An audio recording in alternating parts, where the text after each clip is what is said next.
We keep rolling from a big from a big Week 10 matchup in football to a tournament matchup in volleyball. We are talking to Brie Harbison, the head coach of Brookfield. Coach, thank you so much for joining us today. Hey, thanks for having me, guys. We are excited to have you. You guys have a big tournament matchup tonight in Western Reserve against, I believe, Sebring. You already got one tournament win under your belt. Let's talk about that and talk about your season as a whole and what you've seen from your girls. Oh man, it's been a great season. I love my team. They work so hard. They show up every practice with just drive to get better each and every day, which I just love that. And honestly, that comes from our seniors. They're great leaders. They hold the standard in practice for the team, what we're expecting. But other than that, it's fun. We're just having a lot of fun. It's exciting. It's exciting to. It's my first year here at Brookfield, so having a lot of fun with them.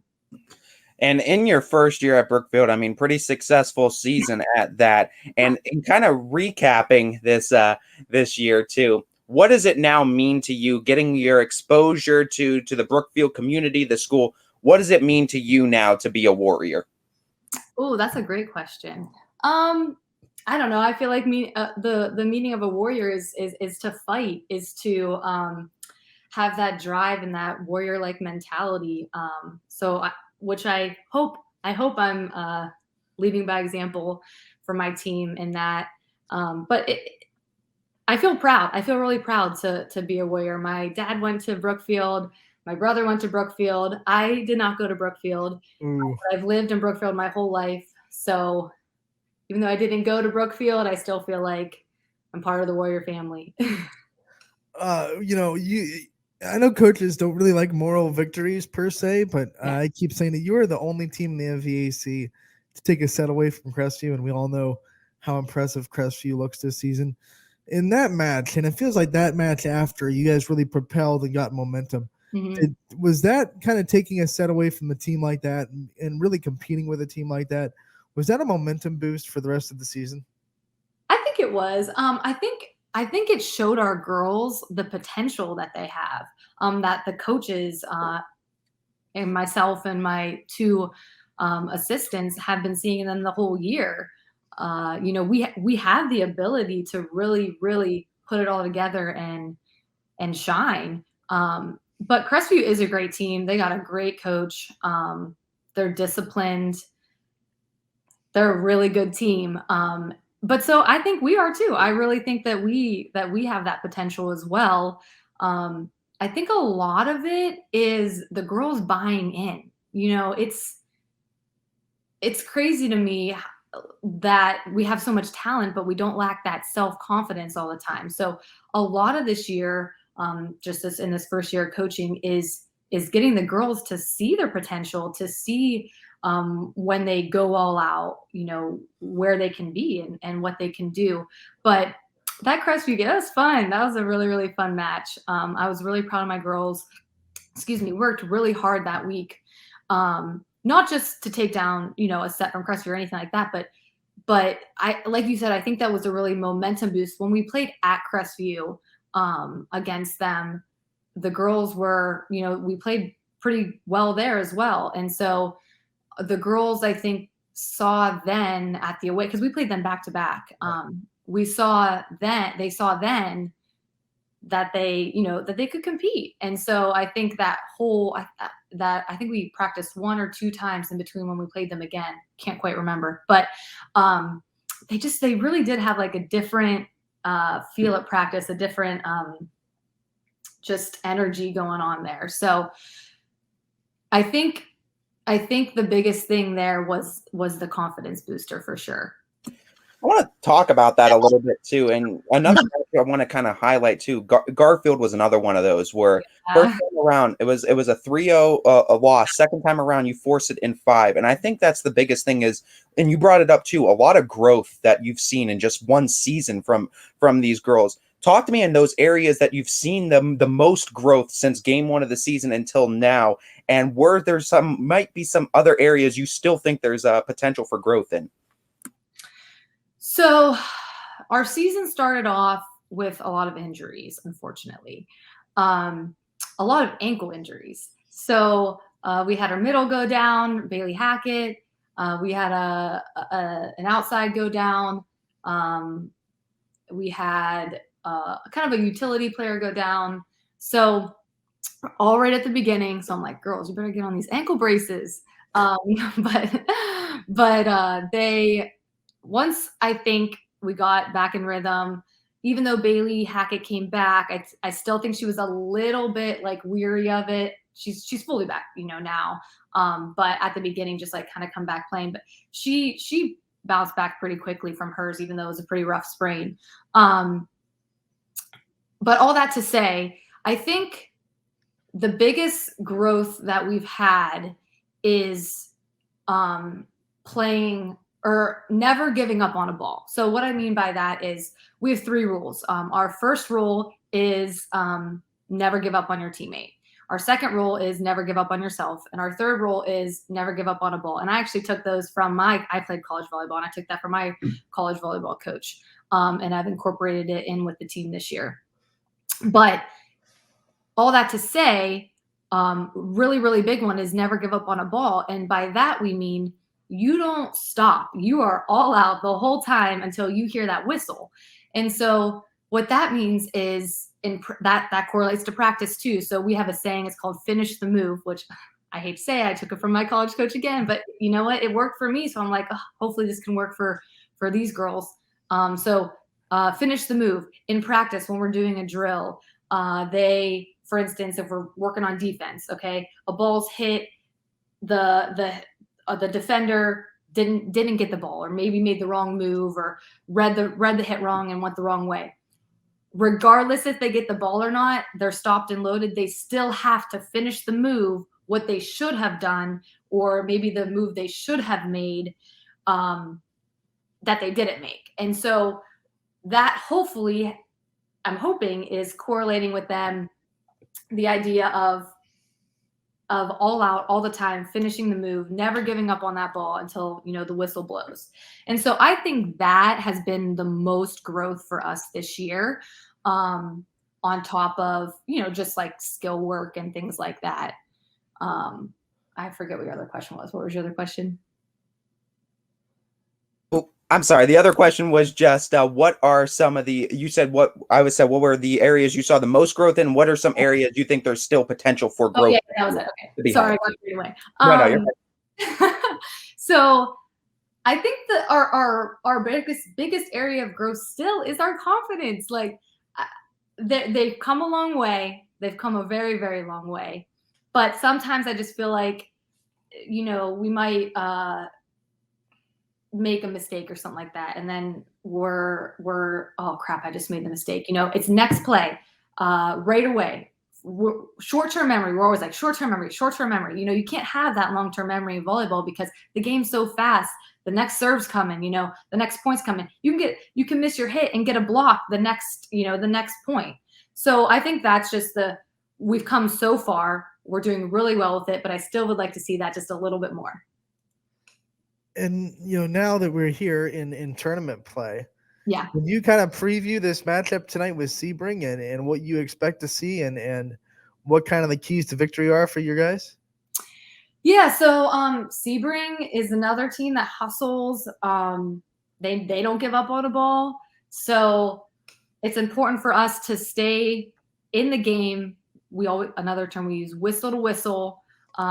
Meaning the first whistle of the serve to the last whistle of the point. It's all out. So I think that's going to be our biggest key tonight, is just playing whistle to whistle, being focused on what's going on, hitting wise, reading the hits, and of course getting our serves in. And I don't think I have to tell you anything. I mean, I'm sure you've seen it on film, but I think Sebring, their strength is their net defense. So yep. How are you guys going to counteract the blocking, and what kind of things can you do to kind of avoid the block, get it over the block, and keep that block honest? Well, I mean, it definitely starts out with a good serve receive pass. And I think that's so overlooked in volleyball. DSs and liberos, they don't get much credit because a big kill, a big block, a good set, those are the big things that everybody's like, oh, like screaming and yelling, which are I'm not taking away from those things.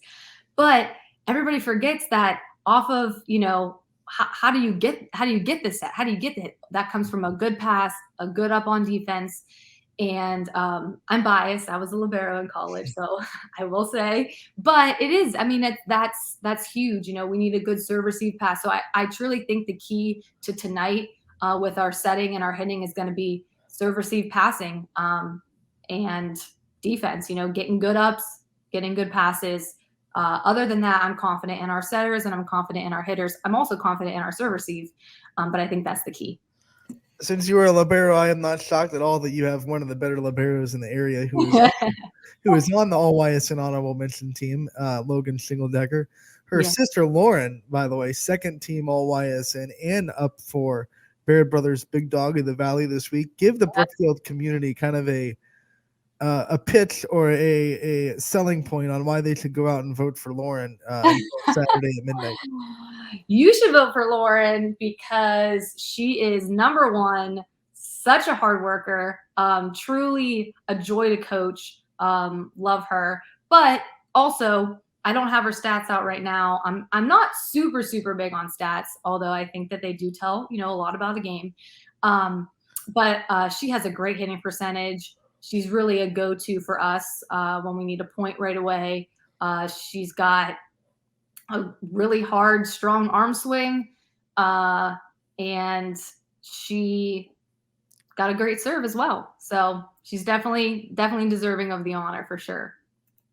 And looking at this, I mean, the stats, like you said, you don't want them telling the whole story, but they also do not lie. And looking at that, having 3 different players with over 30 aces in Lauren Shingledecker, Bailey Hackett, and Anna Reichert, what does that mean for your team as an offense when you have 3 players, 30-plus aces, when you have such good serving back there to kind of get that offense rolling and get into your rhythm?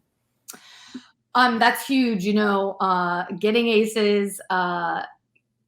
So what I forget who I was talking to. I was talking to one of the refs. I don't remember what it was, but he made a point that if you get your serve over, the other team, has to pass a good pass. They have to set a good set. They have to hit, a decent swing over the block, right? So they have so many things they have to do, and all you have to do is get your serve over. So that's what I try and tell the girls. If you don't get your serve over, that's just giving them a free point, right? So but let me say this. I do like aggressive serving. So it's like we got to find that happy medium where we're still serving really hard. We're still being really aggressive on our serves, but we're not, leaning more towards errors on the other hand. But I'm happy to hear that we have that many. I didn't even know that, to be honest with you, that they all had those many aces. So I'm happy to hear that. We do have a pretty good, strong serving team. So I hope that can continue to be a strong suit for us through this playoff run. Good. I got you covered with Lauren's stats because I had them for our list. Okay. 190 kills, a hitting percentage of 209. So that's nice. 209 is a good for individual hitting percentage. I mean, that's one of the reasons why she's on the list and she's up for Baird Brothers Big Dog of the Valley. Yeah, I'll tell you what. Not the only stat I should say, but one of my stats that is, I think, that is very overlooked is the serve receive, like, quality passes. I don't know if those go in anywhere. We take those because that's what I look at. I want to see the quality of the serve receive pass to the setter. So for instance, if it's a 3, that means it's a 3 option pass where the pass was perfect on target to the setter. The setter had 3 options of setting the ball. 2 options, setter or passer passes it. They have, it's a decent pass. Maybe they can't set back, maybe they can't set middle, but they can have 2 options. And then obviously one option pass, they only can set 1 option, and a 0 is an ace. So that's honestly my favorite stat. That's what I look at the most on my team. Because I think that, like I said, we get a good serve receive pass, we're in sync, we can run our offense. My final question for you, Coach, and this is one I like.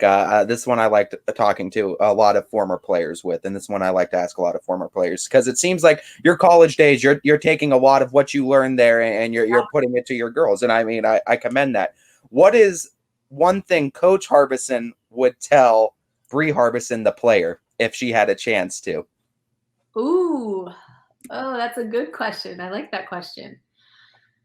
Oh, let me think. Coach Harbison would tell Brie Harbison. I think I would tell her to, oh gosh. Okay, wait. Are we talking high school player Brie or college player Brie? Let's go high school player too. Let's go high school player Brie. Okay. High school player, I would tell Coach Brie to tell high school player Brie, work on your defense and work on your servicing, because I was actually a hitter in high school. So when I went to college, my college coach turned me into a libero, but I was a hitter. So I would tell my high school self to work your tail off on serve, receive, and defense, because I had to learn so much my freshman year in college. And I actually ended up starting my freshman year, but it was a lot of learning in that time, because like I said, I played all around, but I didn't prioritize defense or serve receive. Coach, thank you so much for taking the time to join us today on game day. Yeah. Good luck tonight and the rest of the tournament run. We hope it's a long one, and we hope that we get to talk to you again real soon. Thank you, guys. I appreciate you having me on.